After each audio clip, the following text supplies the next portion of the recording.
ये हमारा कमरा है, इसको हमने मशरूम फार्म में कन्वर्ट किया है। तो इस प्रकार से हमने हैंगिंग मेथड के ज़रिए ये अपने सभी बैगों को लटका दिया है।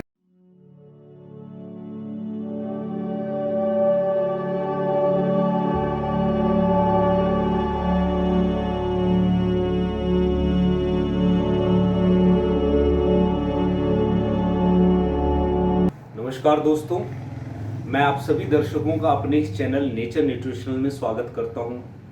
दोस्तों, आज के इस वीडियो के द्वारा मैं आपको बताने वाला हूं कि अपने कमरे को मशरूम फार्म में कैसे कन्वर्ट करें।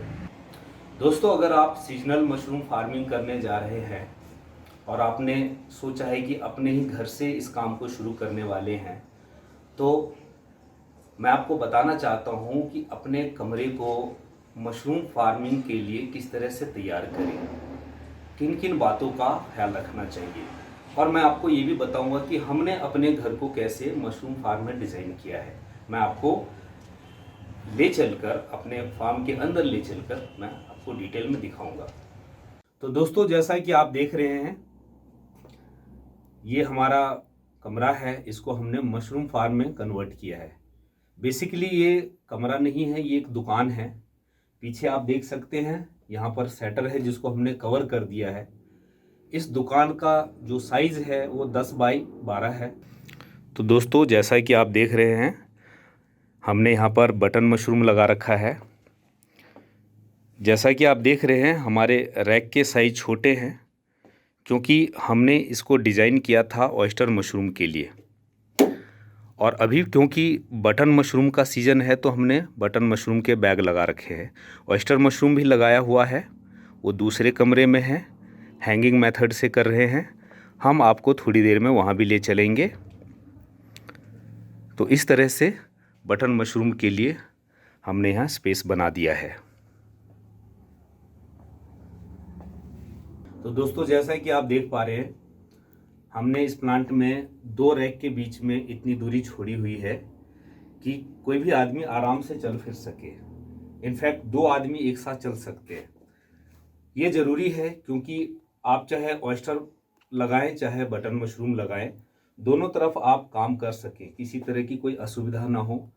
मशरूम में बहुत काम करने होते हैं, चाहे केसिंग की बात हो, चाहे पानी सिंचाई की बात हो, चाहे फसल तोड़ने की बात हो, तो इतनी दूरी ज़रूरी है। दोस्तों, एक और ज़रूरी बात, जैसा कि आप जानते हैं, मशरूम फार्म में लगभग 15 दिनों के बाद हमें क्रॉस वेंटिलेशन की ज़रूरत होती है, जिसके लिए हम खिड़की दरवाजे खोल देते हैं और एग्जॉस्ट फैन चलाते हैं। इसके लिए प्लांट में एग्जॉस्ट फैन नीचे की तरफ लगाया जाता है। इसका कारण होता है कि मशरूम CO2 रिलीज़ करता है, जिसको हमें निकालने की ज़रूरत होती है, और CO2 ऑक्सीजन से भारी होता है, तो उसकी मात्रा ज़मीन के पास ज़्यादा होती है।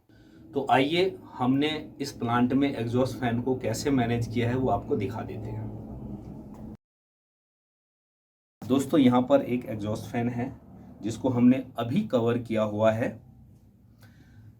लगभग 15-20 दिनों के बाद जब हमें क्रॉस वेंटिलेशन की ज़रूरत होगी तब हम इसे खोल देंगे और चला देंगे। एक एग्जॉस्ट फैन इधर भी लगा हुआ है जिसको हम आपको दिखा देते हैं।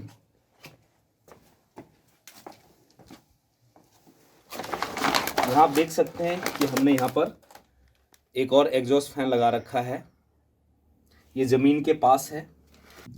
तो दोस्तों, ये जो एग्जॉस्ट फैन है इसको हमने नीचे लगा रखा है और दरवाजे के ठीक अपोजिट में लगा रखा है। मैं आपको दिखा देता हूँ।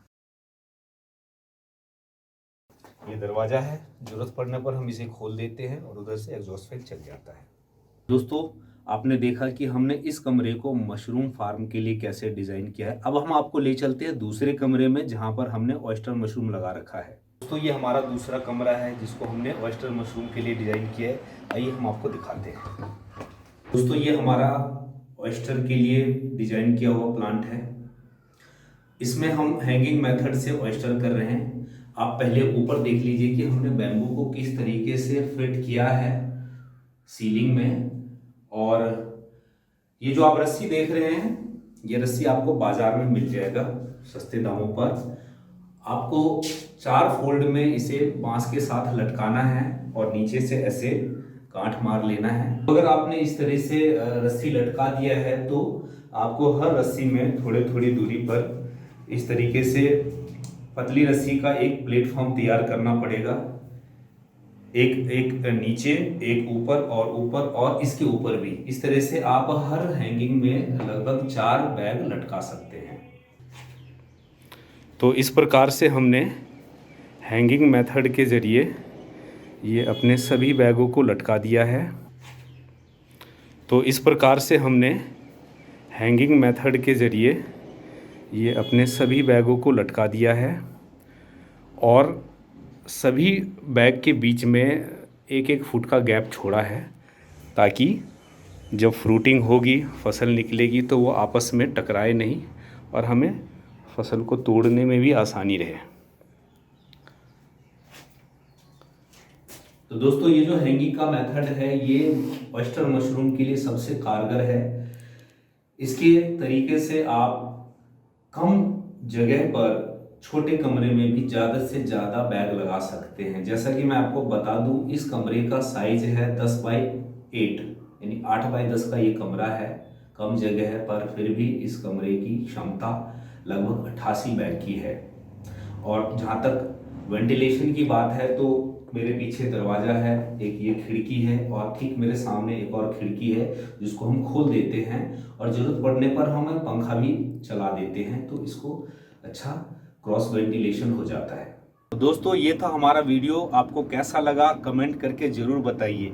और अगर आप खुद भी मशरूम उगा रहे हैं और इसी मेथड का इस्तेमाल करते हैं तो आपका क्या एक्सपीरियंस है, हमें कमेंट करके ज़रूर बताइए। मिलते हैं अगले वीडियो में नई इन्फॉर्मेशन के साथ। तब तक के लिए आपसे विदा।